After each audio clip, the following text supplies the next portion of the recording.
Puji Tuhan, Shalom, selamat pagi umat yang dikasihi Tuhan. Shalom, kita bersyukur pagi yang indah ini Tuhan kasih kesempatan setiap kita untuk boleh kembali ada, untuk beribadah kepada Tuhan. Ini semua bukan karena kuat dan gagah kita, tetapi semata-mata karena kasih dan anugerah Tuhan yang masih Dia limpahkan buat setiap kita. Untuk kita mau sungguh-sungguh siapkan hati kita mau beri yang terbaik. Karena Tuhan Yesus yang begitu baik buat setiap kita. Haleluya. Terima kasih buat segalanya Tuhan. Biar sebelum kami mulai ibadah ini Engkau layakkan setiap kami, supaya persembahan yang kami berikan boleh layak sampai di hadapan Bapa dan menyenangkan hati-Mu Tuhan. Terima kasih Tuhan Yesus. Terima kasih Bapa yang baik. Haleluya. Terima kasih. Bila ku buka mataku dan lihat wajah-Mu, ku terkagum. Bila ku lihat hidupku dan karya tangan-Mu, ku tersanjung karena semua yang baik dalam hidupku, itulah karya-Mu. Kau beri kesempatan yang baru dan ku ingin mengenal-Mu Tuhan lebih dalam dari semua yang ku kenal. Tiada kasih yang melebihi-Mu. Ku ada untuk menjadi penyembah-Mu. Mari dengan segenap hati. Bila ku buka mataku dan lihat wajah-Mu, sungguh kami kagum Tuhan. Oh, bila ku lihat hidupku dan karya tangan-Mu, ku tersanjung karena semua yang baik dalam hidupku, itulah karya-Mu. Kau beri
menjadi kerinduan kami pagi hari ini Tuhan.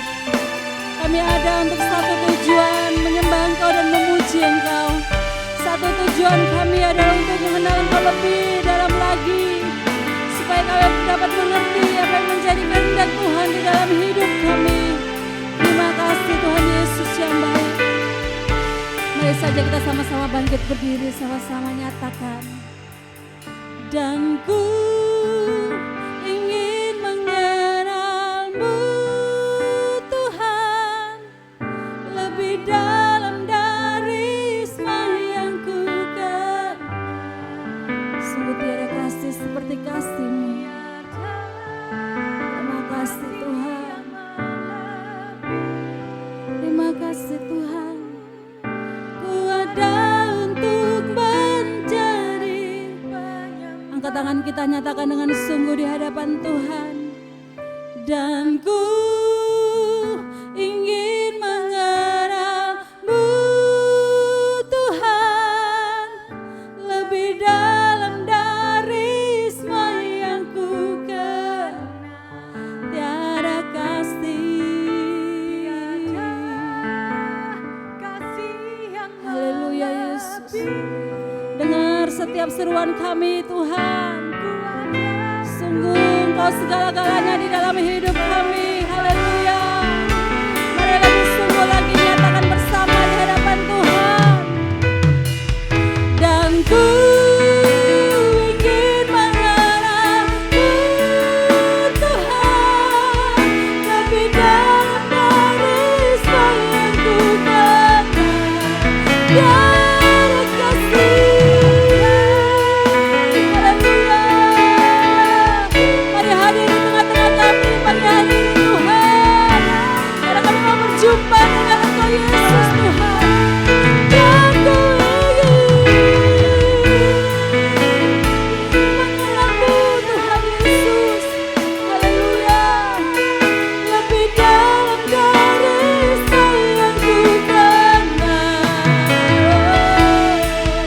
Tiada kasih yang melebihimu. Ku ada untuk menjadi penyembah-Mu. Ku ada untuk menjadi. Ku ada untuk menjadi. Ku ada untuk menjadi penyembah-Mu. Mari sembah Dia Tuhan Yesus yang baik buat setiap kita. Haleluya. Haleluya. Yesus, kami sembah Engkau Tuhan. Kami sembah Engkau Yesus. Mari hadir di tengah-tengah kami siang hari ini Tuhan. Mari berkarya di dalam setiap hidup kami yang rindu akan Engkau. Mari nyatakan kuasa-Mu di tengah-tengah kami, umat yang Kau kasih Yesus Tuhan. Haleluya.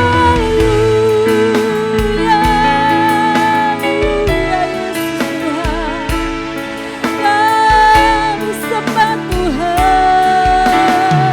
Kami sembah Yesus Tuhan. Haleluya. Terpujilah nama-Mu.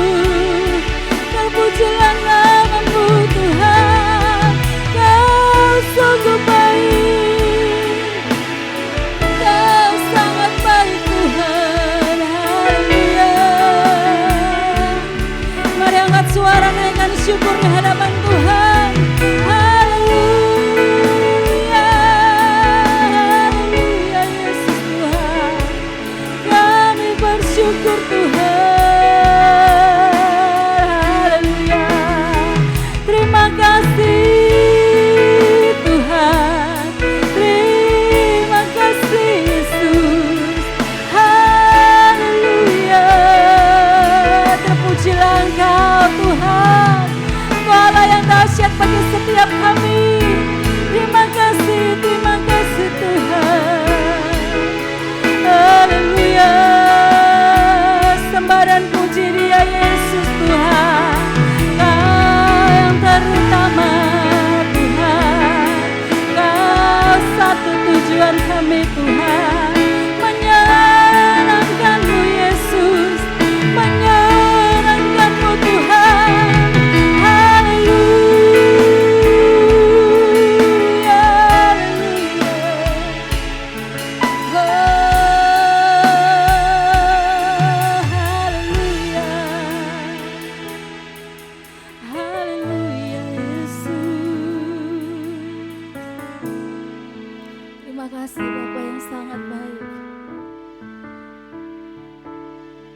biar lewat pujian ini menjadi pengungkapan hati dalam setiap kami.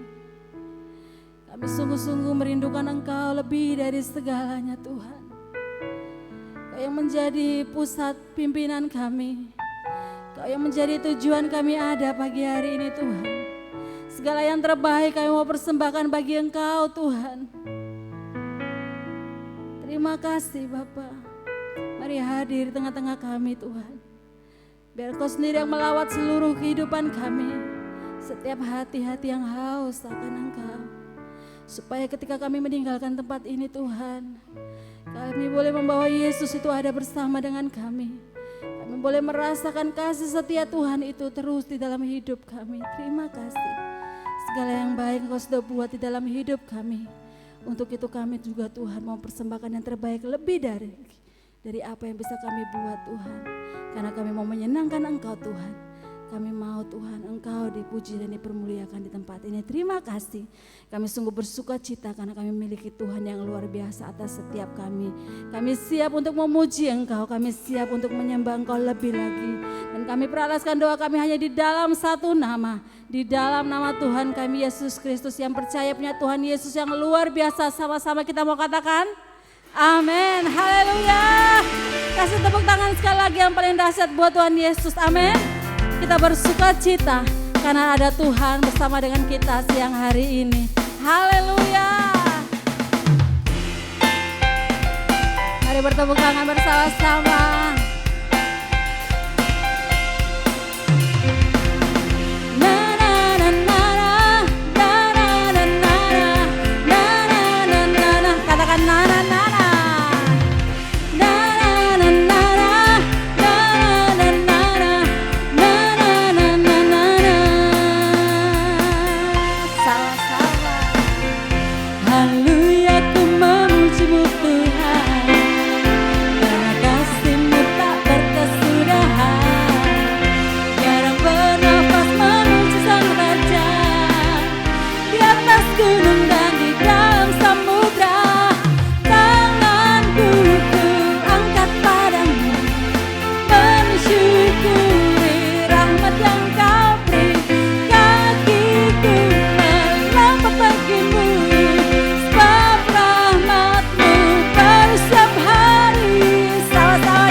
Katakan dia Tuhan yang baik, amin.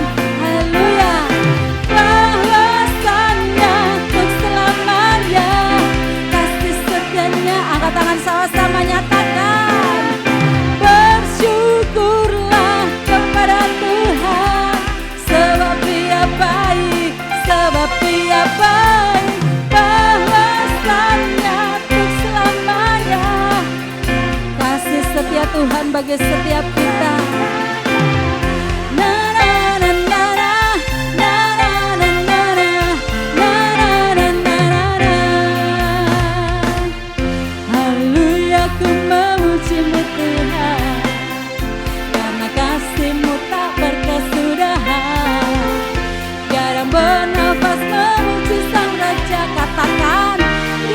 Gunung dan di dalam samudra, tanganku ku angkat padamu, mensyukuri rahmat yang Kau beri. Sama-sama lompat, haleluya. Sebab rahmat-Mu baru setiap hari. Angkat tangan kita nyatakan, bersyukurlah kepada Tuhan, sebab Dia baik. Dengan percaya nyatakan, bahwasanya untuk selamanya kasih setianya, kasih setianya. Bersyukurlah, sebab Tuhan baik bagi setiap kita, bahwasanya untuk selama kasih setianya. Haleluya. Kasih setianya, kasih setianya. Bersuka cita karena kita punya Tuhan yang luar biasa, yang tidak pernah meninggalkan kita. Kasih setianya selalu baru buat setiap kita yang dikasihinya. Mari sama-sama katakan bersama. Tanganku ku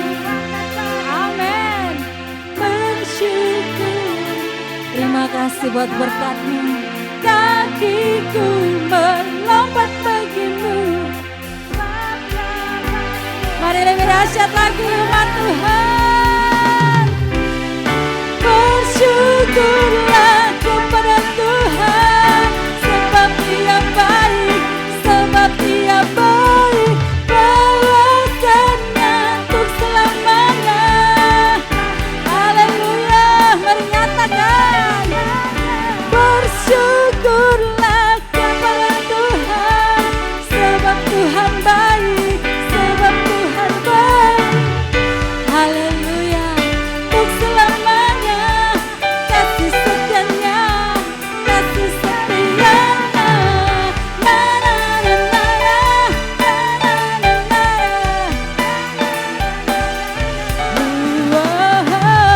Na na na na na, na na na na na, na na na na.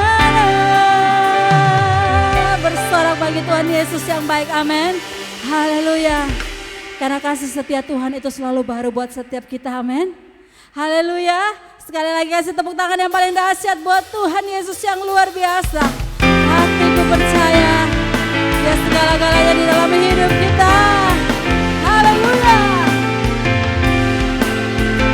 Mari bersorak lebih dahsyat.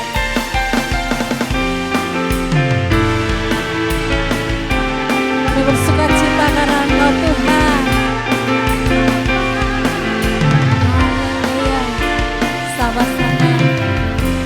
Tuhanlah kekuatan dan mazmurku, Dia gunung batu dan keselamatan. Amin.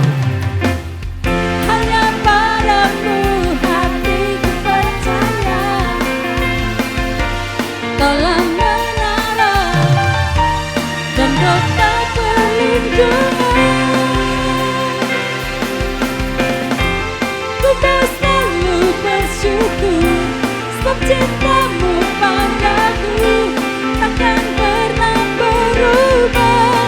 Hatiku percaya, walau bumi bergoncang, gunung-gunung beranjak, namun kasih setia-Mu. Haleluya. Haleluya, bersuka cita karena kita punya Tuhan yang luar biasa. Na na na na na. Sama-sama. Tuhanlah kekuatan dan mazmurku, Dia gunung batu dan keselamatan bagi setiap kita. Hanya padamu hatiku percaya, Kaulah menara. Haleluya. Dan kota perlindungan. Angkat tangan sama-sama. Ku mau selalu bersyukur, sebab cinta-Mu padaku takkan pernah berubah. Hatiku percaya, walau bumi bergoncang, gunung-gunung beranjak, namun kasih setia-Mu. Sama-sama nyatakan. Ku mau selalu bersyukur, sebab cinta-Mu padaku takkan pernah berubah. Hatiku percaya, walau bumi bergoncang, gunung-gunung sama-sama, namun kasih setia-Mu. Lebih dahsyat lagi umat Tuhan, sama-sama nyatakan. Ku mau selalu bersyukur, sebab cinta-Mu padaku takkan pernah berubah. Hatiku percaya. Dengan percaya nyatakan bersama di hadapan Tuhan. Haleluya. Namun kasih setia-Mu. Mari lebih dahsyat lagi sama-sama. Haleluya. Ku mau selalu bersyukur. Kami naikkan syukur kami siang hari ini di hadapan Tuhan. Karena Engkau yang terbaik bagi setiap kami Tuhan. Walau bumi bergoncang, gunung-gunung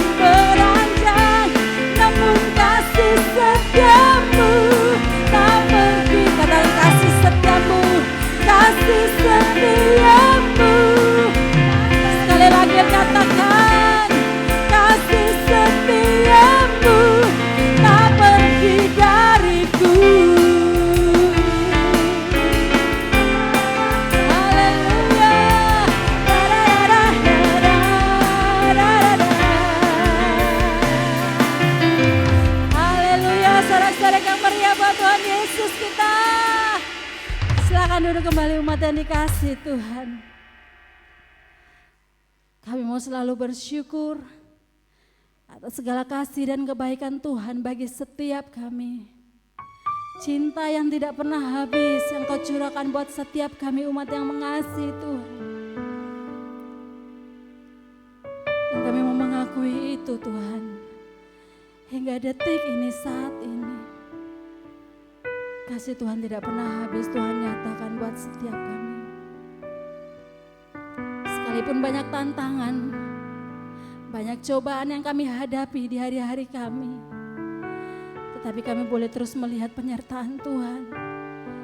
Kasih setia Tuhan itu dinyatakan di dalam hidup kami. Anak-anak Tuhan yang mengandalkan Engkau, yang menaruh harap sama Engkau. Terima kasih Tuhan. Terus ada bersama dengan kami. Biar kami boleh terus berjalan dalam pimpinan dan penyertaan Tuhan. Haleluya Yesus. Terima kasih. Terima kasih Tuhan. Haleluya.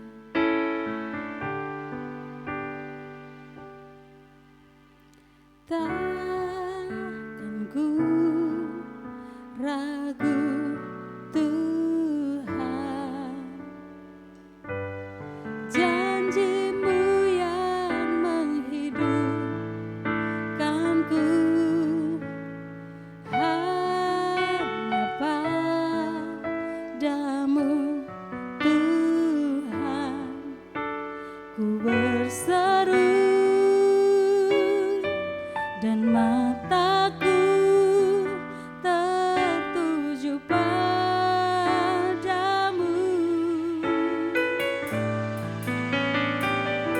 Kau selalu punya cara untuk menolongku. Kau selalu punya jalan keajaibanku. Kau dahsyat dalam segala perbuatanmu, dan ku tenang di dalam caramu. Mari yakini lebih sungguh di hadapan Tuhan sama-sama. Takkan ku ragu Tuhan, ya. Janji-Mu yang menghidupkanku, hanya padamu Tuhan ku berseru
keyakinan kami, dengar setiap ungkapan hati kami. Kami percaya Engkau lebih dari segalanya Tuhan. Terima kasih. Dan ku tenang. Sekali lagi kita boleh bangkit berdiri bersama, nyatakan. Kau selalu punya cara untuk menolongku. Kau selalu punya cara keajaibanku. Kau dahsyat dalam segala perbuatanmu. Dan ku tenang. Lebih sungguh sekali lagi nyatakan di hadapan Tuhan, angkat suara, angkat hati. Kau selalu punya cara untuk menolongku. Kau selalu punya cara. Mari amenkan setiap pujian yang kita naikkan di hadapan Tuhan. Kau dahsyat dalam segala perbuatanmu. Dan ku tenang di dalam caramu. Dan ku tenang di dalam caramu. Dan kami tenang di dalam Engkau Tuhan. Dan ku tenang di dalam caramu.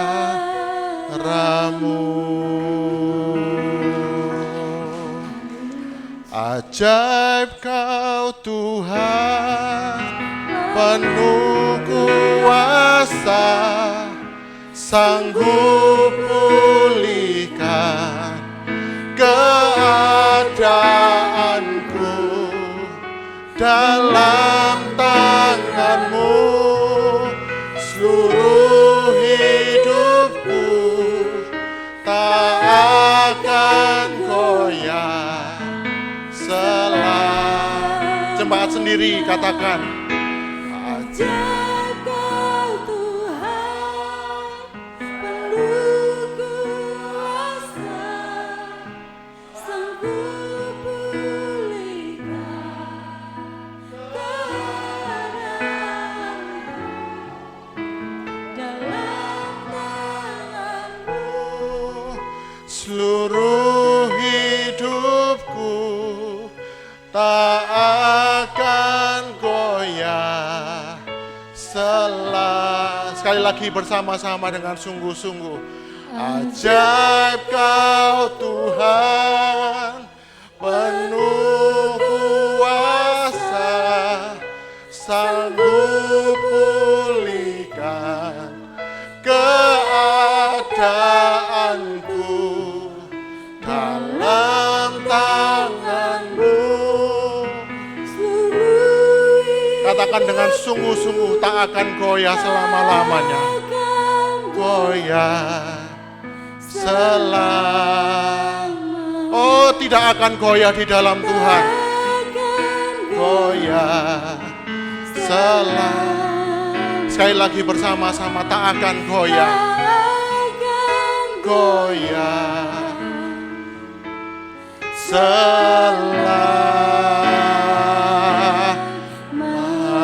yang percaya, beri sorak-sorai kemuliaan bagi Tuhan kita. Haleluya, haleluya. Tuhan, sungguh hidup kami sangat goyah, sangat mudah hancur di luar tangan Tuhan. Sekalipun kami punya segalanya yang di dunia ini, tapi tanpa Tuhan, hidup kami bagaikan uap yang tidak ada artinya. Sebentar kelihatan, sebentar lagi lenyap. Apalagi sepanjang tahun ini kami melihat banyak hal yang berusaha menggagalkan iman kami. Keadaan Indonesia, keadaan dunia ini sangat begitu kacau Tuhan. Kami sadar hanya di dalam Tuhan, tempat yang paling aman untuk kami tinggal.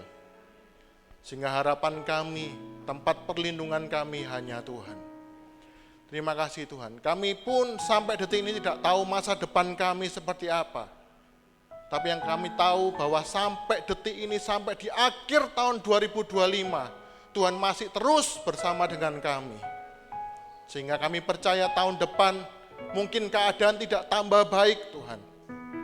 Tapi kami tetap percaya Engkau akan selalu ada bersama dengan kami. Engkau akan menghibur kami, menguatkan kami sekalipun keadaan tidak baik. Terima kasih Tuhan, terima kasih buat ibadah hari ini. Buat kesempatan kami boleh memuliakan Tuhan. Ini bukti bahwa Roh Kudus hadir dalam kehidupan kami. Sehingga mulut kami bisa mengucap syukur, mulut kami bisa memuliakan Tuhan. Ini semua bukti bahwa kasih-Mu hadir dalam setiap hidup kami. Terima kasih Tuhan, terima kasih, terima kasih. Tiba saatnya kami akan merenungkan sedikit dari kebenaran firman-Mu. Terutama pakailah hamba-Mu yang penuh dengan segala keterbatasan. Bekerjalah memulihkan keadaan hamba-Mu, memulihkan hati hamba-Mu. Sehingga Tuhan juga bekerja melalui hamba-Mu bagi jemaat di tempat ini. Supaya mereka yang hadir tidak sia-sia. Mereka yang haus dan lapar akan Engkau dipuaskan melalui firman-Mu. Terima kasih Tuhan, terima kasih. Persiapkan setiap hati kami, supaya kami sungguh-sungguh mengerti akan kebenaran firman-Mu, menerima dan melakukannya. Terima kasih Tuhan, setiap jemaat yang siap untuk diberkati, dan percaya bahwa Tuhan akan memberkati kita semua, bersama-sama dengan saya katakan, amin. Silakan duduk Bapak Ibu yang dikasihi Tuhan. Shalom, selamat pagi. Hari ini Pak Titi melayani di GBPS Kaliasin dan saya juga ditugaskan untuk menggantikan Pak Titi hari ini. Saudara, sebelum saya masuk firman Tuhan, saya mau tanya kepada Bapak Ibu Saudara semua. Setiap hari Bapak Ibu, setiap yang kita alami, kita tuh pasti akan selalu merasa Tuhan itu salah terus pokoknya Bapak Ibu. Siapa yang di sini suka sering bingung ya Bapak Ibu? Kok ada ya orang jahat pol-polan, tapi hidupnya bisa enak gitu ya Bapak Ibu ya. Siapa? Angkat tangan yang seperti itu Bapak Ibu. Saya angkat tangan. Kok bisa ya orang jahat itu kok hidupnya bisa lempeng, enak, semua ada, padahal jahat setengah mati. Itu pernah dialami oleh salah satu penulis Mazmur di dalam Mazmur 73. Aku iri dengan orang-orang jahat. Kenapa hidupnya bisa lempeng, lancar gitu. Tapi ada sebaliknya Bapak Ibu. Yang satu lagi. Ada enggak kita pikir? Orang itu baik setengah mati. Tapi kok koyok sorot terus. Enggak aneh-aneh loh orangnya itu Bapak Ibu. Tapi kok suworo hidupnya. Apalagi ditambah matinya cepet gitu. Kita kalau di Adiasa itu kan mikir, waduh orang-orang baik itu kok bisa ya matinya tambah cepet. Saudara, kalau saya melihat hamba-hamba Tuhan juga gitu. Hamba-hamba Tuhan itu yang benar-benar setia sama Tuhan, benar-benar cinta Tuhan, benar-benar melayani Tuhan itu dengan segenap hati, tidak ada motivasi apa-apa. Matinya itu bisa tambah cepet-cepet loh Bapak Ibu. Tapi yang bikin onar itu tambah umurnya tua-tua gitu. Intinya apa? Kita semua tuh merasa keputusan Tuhan itu selalu salah. Mungkin dalam hati kita tuh melirik ke atas, iso ngatur gak sih Tuhan ini? Benar Bapak Ibu? Iso ngatur gak ini? Nah kadang-kadang kita berpikir gitu kan, oh di dunia ini kalau orang jahat, wah itu akan dihukum Tuhan habis-habisan, terus apes, terus. Padahal kebalikannya loh. Seringkali yang terjadi itu kebalikannya. Makanya saya cukup sedih kalau ada hamba-hamba Tuhan, itu ngerti soal kasih karunia Tuhan, anugerah Tuhan. Tapi seringkali ngomong gini, lihatan ya, musuh-musuhnya saya, orang-orang yang dulu menyakiti saya, sekarang tiap hari, lihatan, apes terus. Itu bukti Tuhan membela saya. Saya barusan ngalami di kantor Bapak Ibu ya. Saya enggak ngomong kantor siapa, takutnya teman saya nanti dengar. Pokoknya sebuah kantor. Saya itu biasa kalau mau datang ke kantor, naik motor itu ada jual pentol ya Bapak Ibu ya. Jual pentol gerobakan gitu. Wis rodok telat Bapak Ibu ya, saya tuh parkir di depannya pentol itu. Kayak drive thru gitu Bapak Ibu. Pentol gitu, mesinnya itu enggak saya matikan. Mesinnya enggak tak matikan, jadi masih gini, Pak, beli Pak, ini piro. Tuh ada satu bapak-bapak itu nyelonong ngomong sama saya, matikan mesinnya, hormati yang jual. Saya rodok tersinggung Bapak Ibu. Saya tuh belas loh, nggak ada niat itu untuk melecehkan si penjual. Karena saya beberapa kali ya kayak gitu, mungkin saya lupa, biasanya tak matikan atau gimana, pokoknya telat gitu loh. Itu saya tahu ternyata suaminya salah satu orang di pabrik gitu.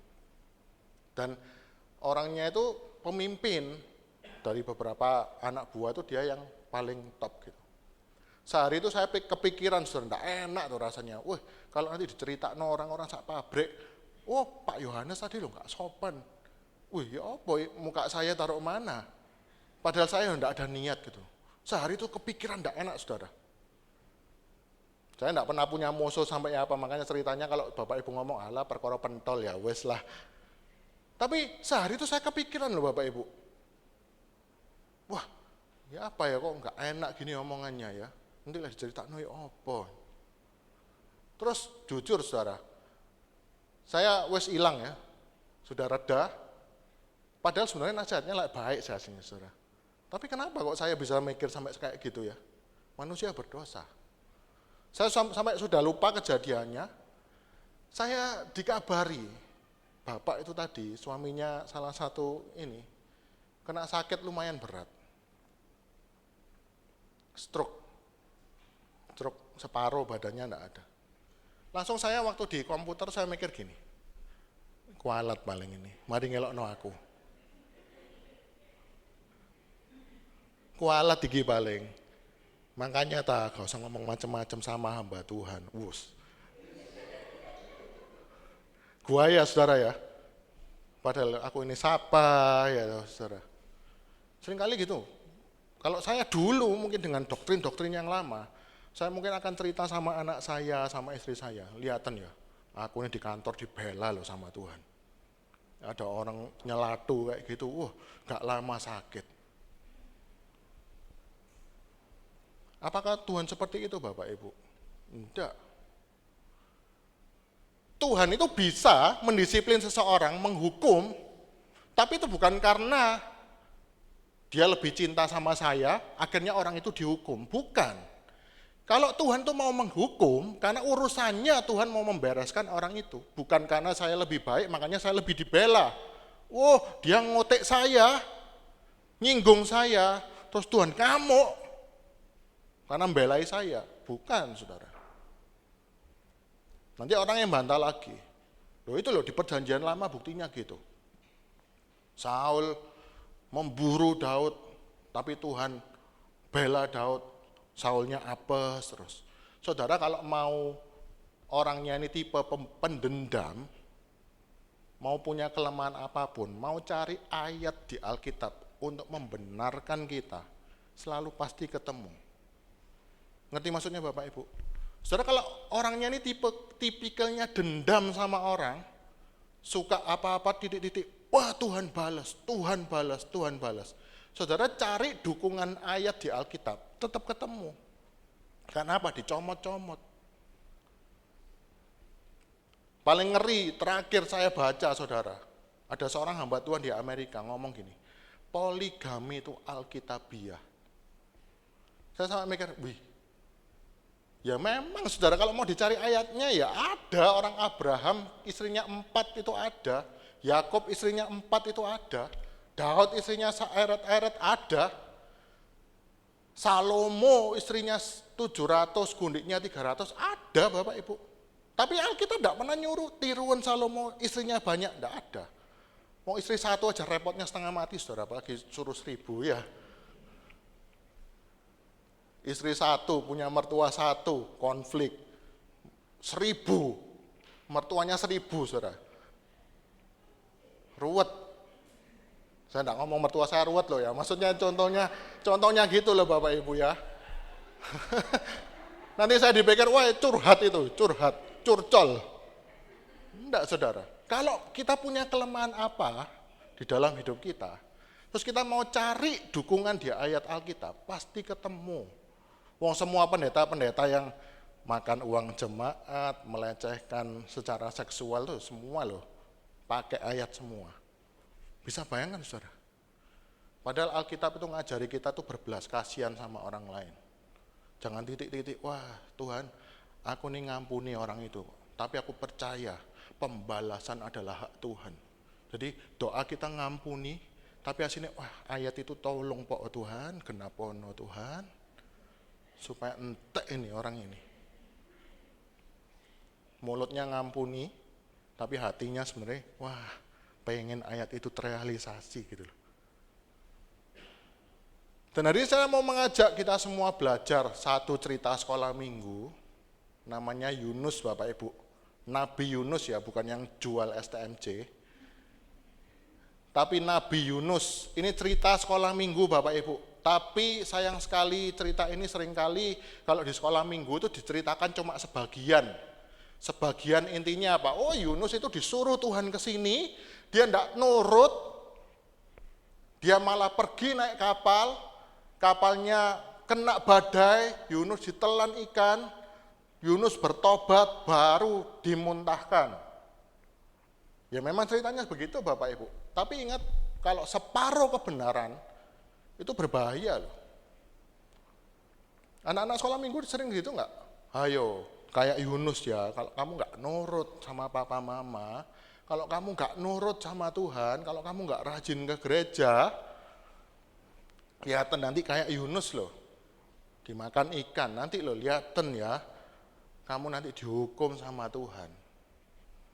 Akhirnya apa? Seperti saya khotbahkan beberapa hari yang lalu, anak kecil datang ke gereja bukan karena mau cinta Tuhan, tapi karena apa? Takut dihukum. Separuh kebenaran itu paling mengerikan loh Bapak Ibu. Setan, iblis mencobai Tuhan Yesus pakai ayat Alkitab, tapi dicomot-comot seenaknya. Betapa mengerikannya Bapak Ibu separuh kebenaran ini. Saya pernah kasih contoh kalau tidak salah. Saya misalkan jemput mama mertua saya ke PTC, nganterin belanja gitu ya Bapak Ibu. Terus ada orang ngomong, wah Pak Yohanes tuh lihatan, wes khotbah tapi kemana-mana gandeng pergi sama istrinya orang. Duh, mama mertua saya istrinya orang bukan saudara? Istrinya orang. Tapi ceritanya gak lengkap tuh saudara. Akhirnya dipikir, wah selingkuh. Padahal nganter nomor tua dewe Bapak Ibu. Tapi separuh kebenaran. Nah kitab Yunus itu kalau dipotong separuh itu berbahaya. Kita akan baca sama-sama saudara. Saya mau ajak kita semua baca dalam kitab Yunus. Ini sebenarnya saya pernah khotbahkan ini 2 tahun yang lalu kalau nggak salah, tapi saya yakin ya sudah lupa semua, pasti minggu lalu aja pasti sudah lupa ya Bapak Ibu ya. Yunus pasal yang pertama,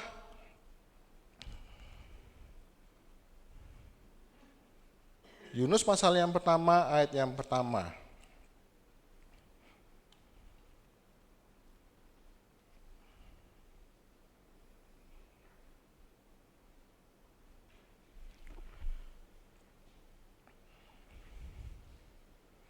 Datanglah firman Tuhan kepada Yunus bin Amitai demikian.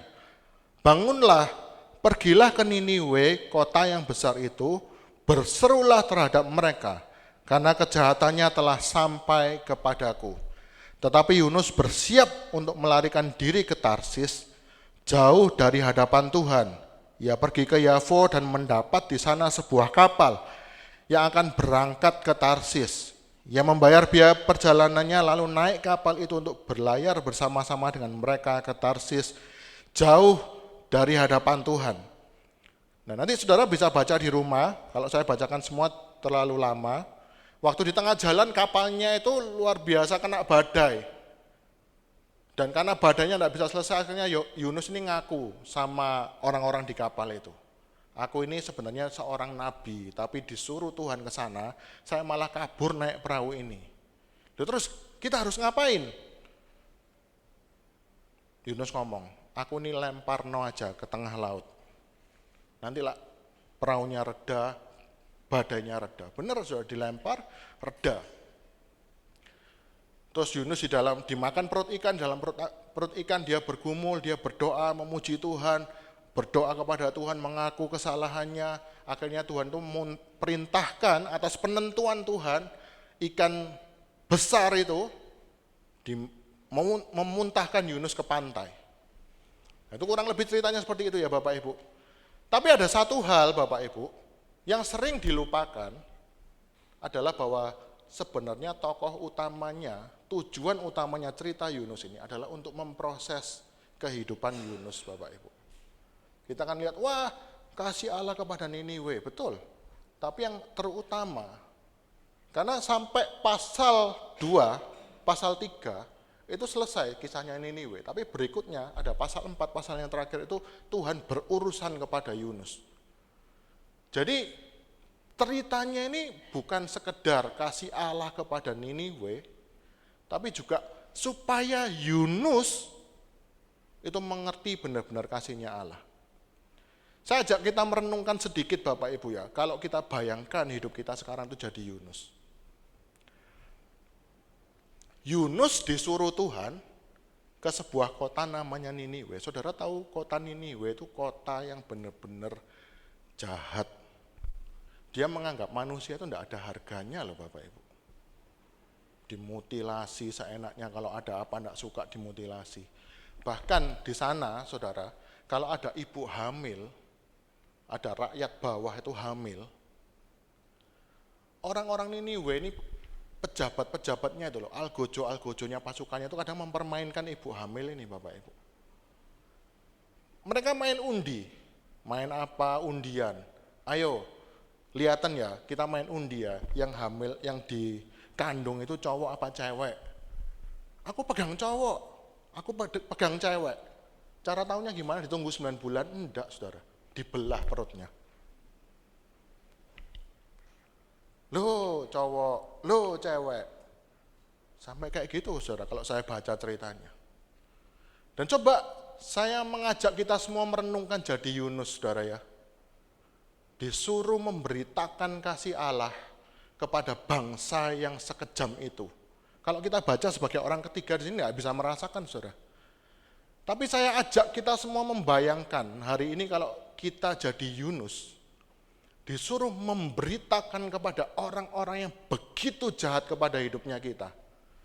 Kita akan melakukan sama seperti Yunus, tidak Bapak Ibu? Halo? Saya pernah sampaikan, ada perempuan yang berzina, yang siap dilempar batu sama ahli Taurat dan ahli orang Farisi. Kita baca sebagai orang ketiga, kita mikir, wah jahat ya orang Farisi ini ya. Jahat ya orang-orang ini, masa orang berzina gitu mau dilempari batu. Tapi coba bayangkan saudara yang ada di situ, maaf ya ibu-ibu yang ada di situ. Dan saudara tahu bahwa wanita itu yang seringkali jadi selingkuhannya suami bapak ibu, maaf ini cuma contoh. Apa enggak kepengen ikutan ngelempar bapak ibu?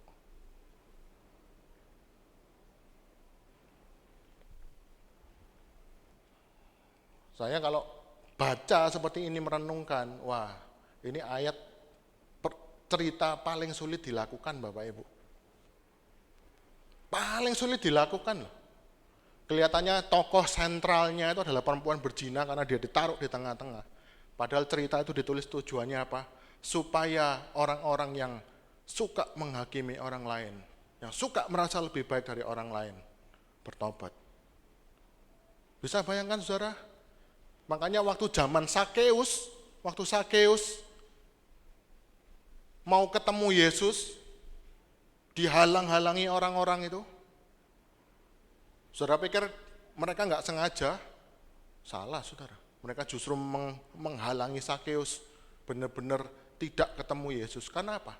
Bagi zaman itu, orang penagih pajak itu bencekno temenan. Bisa bayangkan saudara sudah bangun usaha, dari kecil sampai usahanya besar, dikejar-kejar sama orang pajak. Sakeus, diperas habis-habisan. Saudara apa enggak kepengen membunuh Sakeus pisan, saudara? Coba kita renungkan baik-baik. Jadi Yunus wajar, secara manusia wajar. Waduh gendeng ya Tuhan ini. Mosok bangsa kayak gitu aku disuruh khotbah di sana. Mosok bangsa sekejam itu Tuhan mau mengasihi mereka. Gak keliru Tuhan ini. Akhirnya pergi, saudara. Kita hari ini mungkin tidak pernah punya musuh yang memutilasi anak kita, Bapak Ibu, tidak pernah kan ya. Tapi kita seringkali disakiti hati kita oleh perkataan seseorang, dihina oleh seseorang. Kita usaha mati-matian ditipu, diciak duitnya, sampai kita tidak punya apa-apa lagi. Tapi Yunus kabur, kita pun juga pasti akan berlaku hal yang sama. Ayo beritakan Injil, beritakan kasihku kepada orang yang sudah menipu usahamu. Mau tak Bapak Ibu? Berat pasti. Sangat manusiawi kalau Yunus kabur, saudara. Kalau kita sekarang saya tanya, siapa orang yang paling pernah membekas di hati saudara yang sangat menyakiti kita? Sebutkan satu nama di pikiran, terus ternyata Tuhan suruh kita untuk memberitakan kasih-Nya kepada mereka. Saudara bersedia dengan sukarela? Atau misalkan bayangkan seperti kasusnya Niniwe ini, saudara. Orang yang begitu membencekno saudara, begitu menyakiti hatinya saudara, yang begitu jahat sama saudara, hari ini sekarat di rumah sakit. Terus saudara disuruh Tuhan beritakan Injil kepada dia. Apakah saudara langsung bersedia? Mungkin akan mikir gini, Tuhan, sebenarnya mati si kalian. Bener? Buat apa dikasih warning? Buat apa dikasih peringatan? Babano po? Ya saudara. Nah itu ternyata Tuhan mau proses hatinya Yunus, saudara.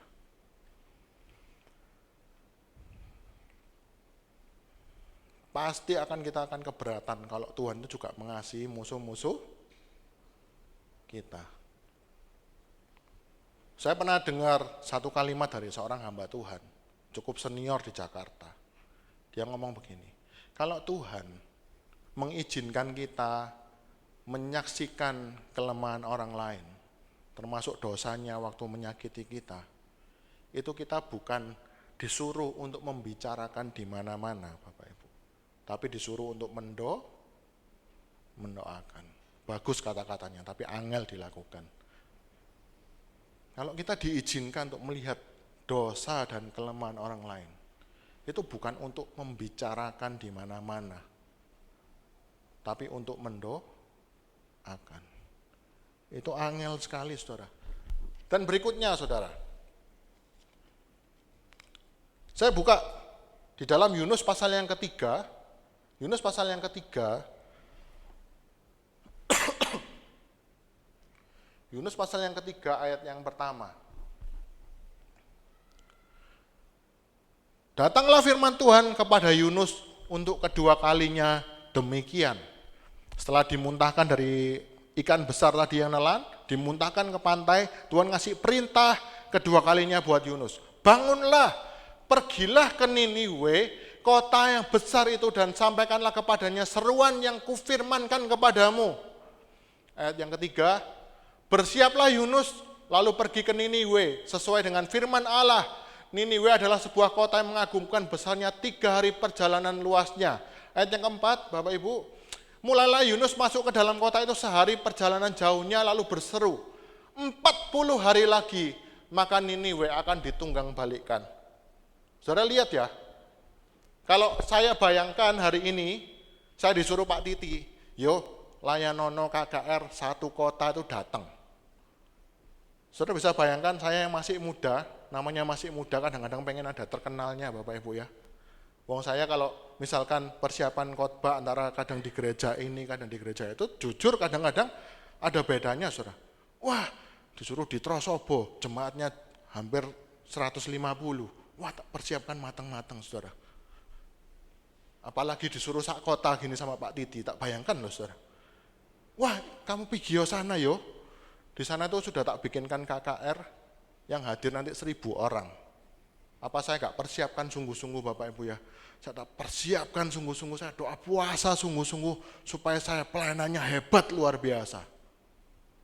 Ayo pelayan-pelayan Tuhan di sini, ingat gak dulu waktu masih di gereja sekarang, kalau mau Natalan gitu, wah, kalau mau ada acara KKR gitu ya, Bapak Ibu, latihan itu bisa sampai 10 kali, 20 kali gitu. Tapi kalau ibadah biasa, latihan secukupnya wis. Kenapa? Supaya tampak hebat. Karena ya waktu Natalan yang datang lebih banyak. Ini loh Yunus disuruh Tuhan ke sebuah kota untuk memperingatkan. Kalau saya sudah tak persiapkan luar biasa, sungguh-sungguh tak persiapkan. Kalau perlu saya ngaca di depan, wah coba saya gaya khotbahnya tak ganti ya. Saya harus kasih penekanan, saya kasih ini. Terus nanti di mimbar, tak selfie dulu ya. Wah jemaatnya, ini luar biasa. Tapi Yunus masih belum berubah loh Bapak Ibu. Dia cuma ngomong begini tok, 40 hari lagi maka Niniwe akan ditunggang balikkan. Saya mikir gini, oh ya habis dihajar Tuhan di ikan paus, dia masih nggak terima. Kita disuruh ke orang yang bencekno kita, ngomong ini, bertobat toh Tuhan mengasihi kamu. Pergi, nggak ada kasihnya belas loh. Ayo bertobat toh, nanti lah enggak kamu sakit mati kamu. Pergi.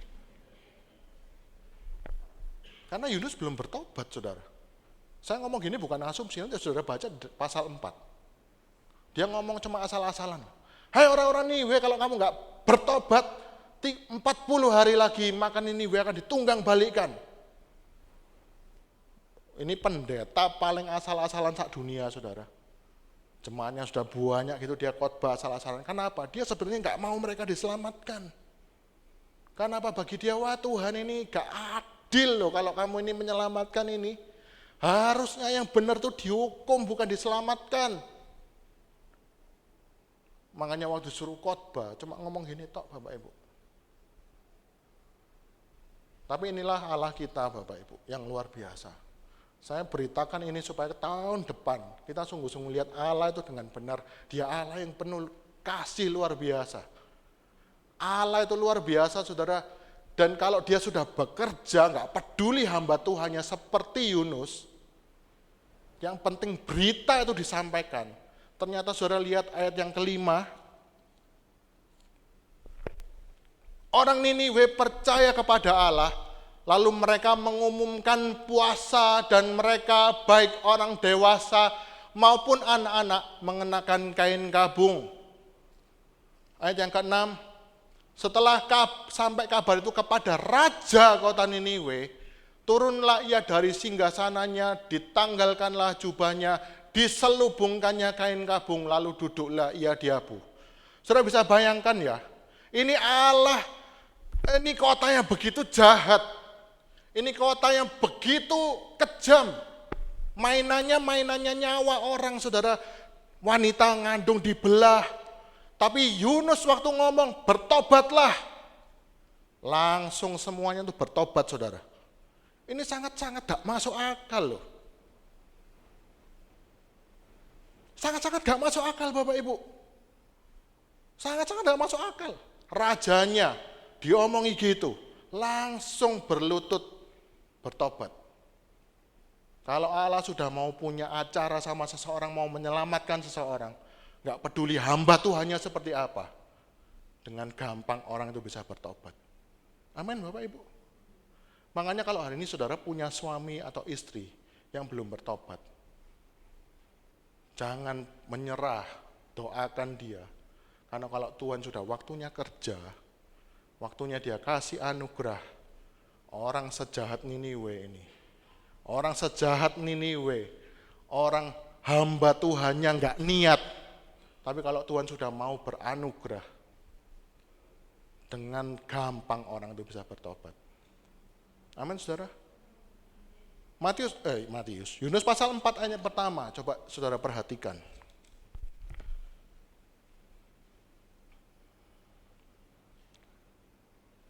Tetapi hal itu sangat mengesalkan hati Yunus. Lalu marahlah ia. Sampai selesai acara, saudara, Yunus tetap nggak bertobat. Karena apa?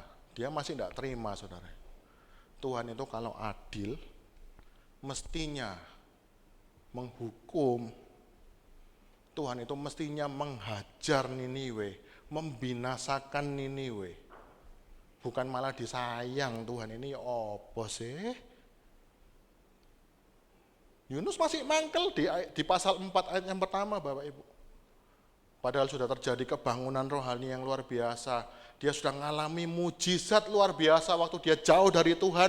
Tuhan biarkan dia dimakan ikan, dimuntahkan, itu sesuatu mujizat yang kurang luar biasa. Apa Bapak Ibu?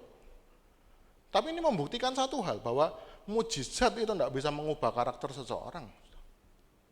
Saudara bisa punya ngalami mujizat-mujizat, tapi kalau hati tidak diubah, percuma. Dia sudah lihat banyak hal ini, tapi dia tetap gak kenal Allah. Allah kita ini Allah yang adil, tapi dia juga Allah yang maha kasih. Dia mengampuni. Bahkan Tuhan nanti berurusan dengan Yunus. Yunus ini kepanasan, ditumbuhkan pohon untuk menutupi panasnya tadi. Terus Tuhan juga setengah nggudo Yunus, saudara. Pohonnya dimatikan. Dibikin mati. Langsung marah Yunus. Tuhan ngomong apa? Kamu loh gak berkontribusi apa-apa buat tanaman ini. Kamu bisa marah setengah mati. Kamu bisa sayang setengah mati sama tanaman ini. Lah aku, bukankah aku sangat mengasihi bangsa Niniwe? Saudara, saya mau sampaikan, saudara, bahwa apa yang seringkali kita pikir tentang Allah, kita seringkali berpikir Allah itu kalau adil harusnya begini. Yang tadi di awal saya katakan, Allah itu kalau adil harusnya orang yang baik itu ya dikasih umur panjang, dikasih berkat. Orang yang jahat itu ndango dipateni kabeh loh Tuhan. Itu namanya adil. Kita berpikir, wah Tuhan itu Allah yang adil. Tapi kita seringkali salah. Adil itu apa, Bapak Ibu? Adil itu apa? Kita kok sering komplain, wah Tuhan ini gak adil. Tuhan ini gak adil. Iso ngatur apa gak sih ini? Adil itu apa, Bapak Ibu? Kita seringkali mikir, oh kalau Tuhan itu adil, enggak usah kita ngomong tentang Tuhan, dalam hidup kita sehari-hari aja loh saudara. Kita seringkali berpikir apa? Kalau adil itu dikasihi sama satu dengan yang lain. Satu sama dengan yang lain. Kalau ini dikasih 100, ini ya dikasih 100. Itu baru namanya adil. Oh ciamik Tuhan itu kalau gitu. Adil itu apa Bapak Ibu? Di Alkitab itu enggak pernah ada loh. Kalau adil itu berarti kalau A dikasih, B dikasih. Enggak ada satu ayat pun ngomong kalau A dikasih, B pasti dikasih. Enggak ada. Kalau A ditolong, B pasti ditolong. Enggak ada. Adil itu seperti itu. Yang Alkitab ngomong, adil itu apa Bapak Ibu? Adil itu Allah memberikan sesuatu sesuai dengan perjanjiannya. Yang kedua, adil itu berarti Allah memberikan sesuai dengan apa yang pantas kepada orang itu.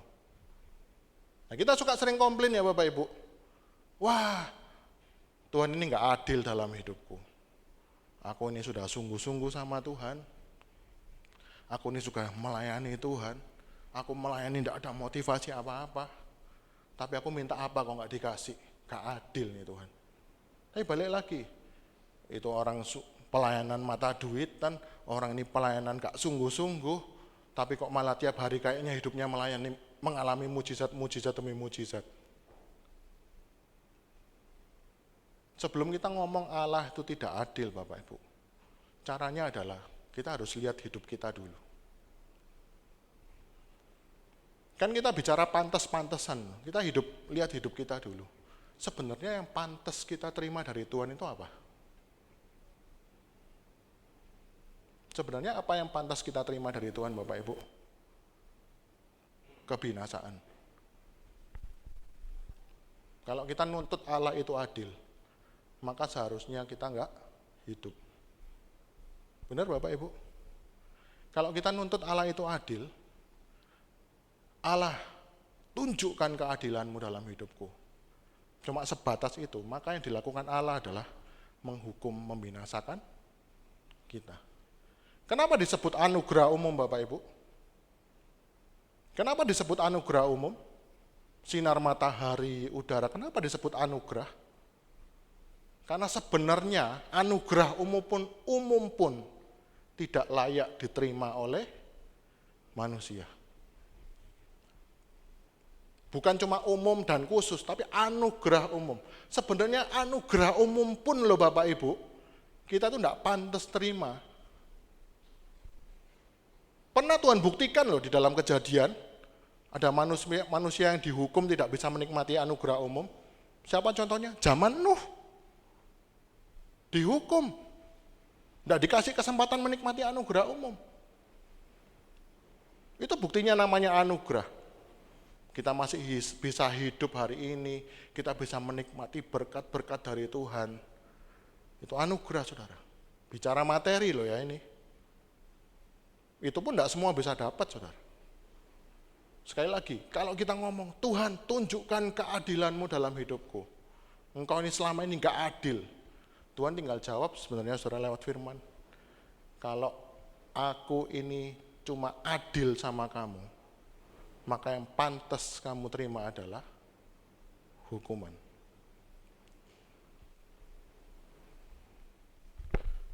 Kalau kita pantas menerima hukuman, seharusnya kita tidak selamat, kita masuk neraka semuanya.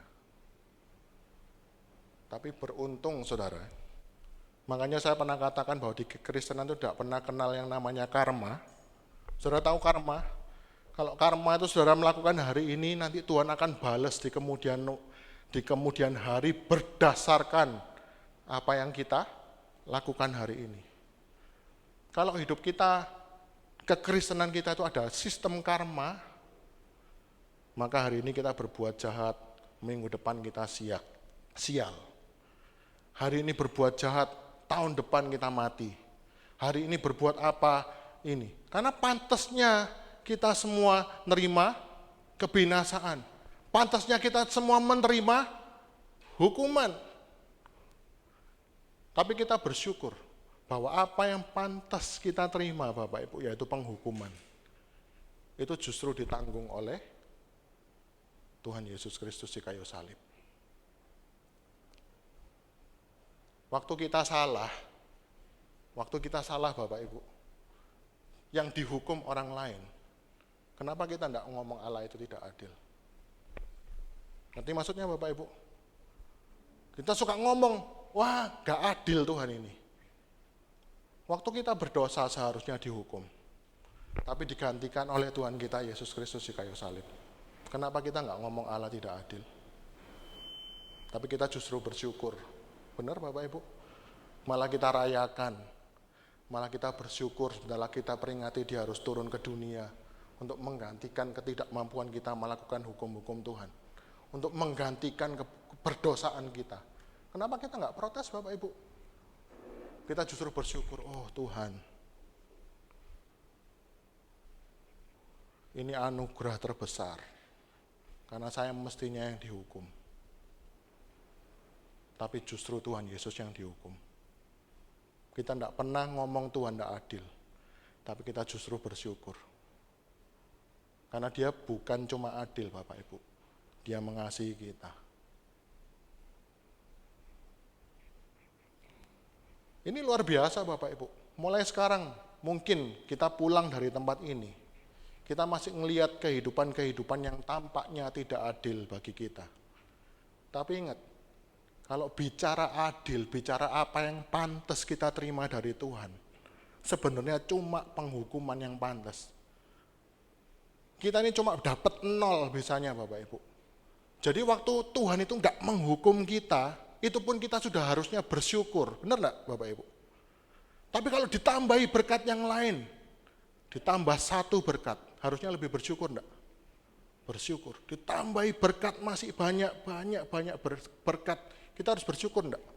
Bersyukur. Karena apa? Balik lagi, yang sepantasnya kita terima adalah penghukuman. Jadi berkat sekecil apapun yang akan kita terima nanti, tahun depan, tahun-tahun berikutnya, berkat sekecil apapun itu adalah anugerah Tuhan yang besar dalam hidup kita. Sehingga tiap hari hidup kita ini bisa mengucap syukur Bapak Ibu. Kita yang biasanya dulu lihat tetangga punya ini, kita lihat orang lain kok hidupnya lebih enak dengan cara-cara yang tidak baik, kita tidak gampang komplain sama Tuhan. Karena apa yang sepantasnya kita terima dari Tuhan itu loh. Tidak Tuhan beri kepada kita, justru Tuhan beri kebalikannya. Yang semestinya kita dihukum, kita dikasihi. Kristus yang semestinya dikasihi oleh Allah, dia harus menanggung hukuman kita. Supaya Bapa bisa mengasihi kita, menjadikan kita anak-anaknya di dalam Kristus. Yang kedua Bapak Ibu, kalau kita memahami Allah kita yang super adil dan mengasihi kita, maka kita juga harusnya berbelas kasihan kepada orang lain. Kita mungkin punya suami yang seharusnya, wah ini gak pantas ini nerima anugerah ini. Punya istri yang mulutnya, wah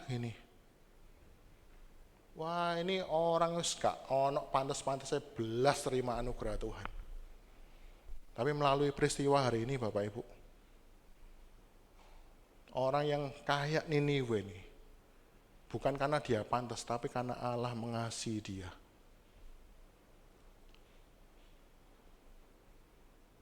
Jadi kalau kita punya suami atau istri, orang tua, mertua, menantu, semuanya yang kita rasa nggak pantas nerima anugerah Tuhan, kita minta ampun sama Tuhan. Tuhan, kalau Tuhan berkemurahan kepada Niniwe, orang yang kota yang sangat-sangat tidak layak nerima anugerah Tuhan, maka hari ini kalau ada orang-orang di sekitarku, aku percaya bahwa Tuhan juga mengasihi mereka. Bahwa Tuhan juga akan berkemurahan hati kepada mereka. Karena Kristus pun sudah berkemurahan hati kepada kita. Balik lagi saudara, yang awal tadi saya kasih contoh. Kita seringkali merasa Tuhan itu membela waktu kita mengalami, ada orang-orang yang menyakiti hati kita, terus mengalami sial. Kita mikir, wah pantas orang itu ngalami itu ya. Tuhan soalnya bela aku. Pertanyaan saya saudara, kita pun setiap hari nyakiti hatinya orang enggak Bapak Ibu? Tiap hari nyakiti istri, tiap hari nyakiti suami, tiap hari nyakiti orang tua, tiap hari nyakiti apa, semuanya. Kok Tuhan enggak bela orang itu terus bikin kita apes saudara? Enggak, kita enggak bisa mengukur dari hal-hal seperti itu. Yang Tuhan mau tunjukkan bahwa sebenarnya yang kita terima hanyalah penghukuman dari Tuhan.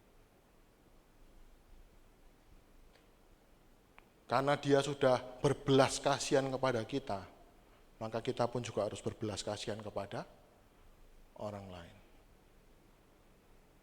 Tahun depan, tahun 2026 Bapak Ibu, saya percaya kita semua akan memiliki cara pandang yang berubah.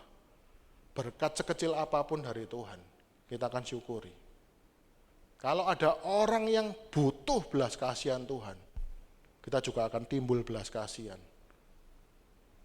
Sepanjang tahun 2026, kalau saudara punya prinsip seperti ini, hidup kita akan bahagia luar biasa. Karena apa? Ketika kita punya berkat yang luar biasa, kita tidak sombong. Karena sebenarnya saya nggak pantas terima ini. Tapi kalau kita punya berkat yang sedikit, ini pun sudah berkat Tuhan yang luar biasa. Kalau kita bersama orang-orang, diizinkan Tuhan ketemu orang-orang yang menyakiti hati kita, itu berarti Tuhan mau pakai kita untuk melayani mereka. Kiranya firman Tuhan hari ini benar-benar mengubah hati kita, supaya kita melihat Tuhan itu dengan cara yang baru. Oh iya, kalau saya mau Tuhan itu adil, maka seharusnya saya binasa. Tapi karena dia juga berkemurahan, maka dia memberi kita hidup sampai sekarang, anugerah di dalam Tuhan. Mari kita sama-sama tunduk kepala. Terima kasih Tuhan, terima kasih. Kami bersyukur bahwa sepanjang tahun 2025 ini Tuhan, ya sebentar lagi kami akan tutup. Kami sudah mengalami banyak hal.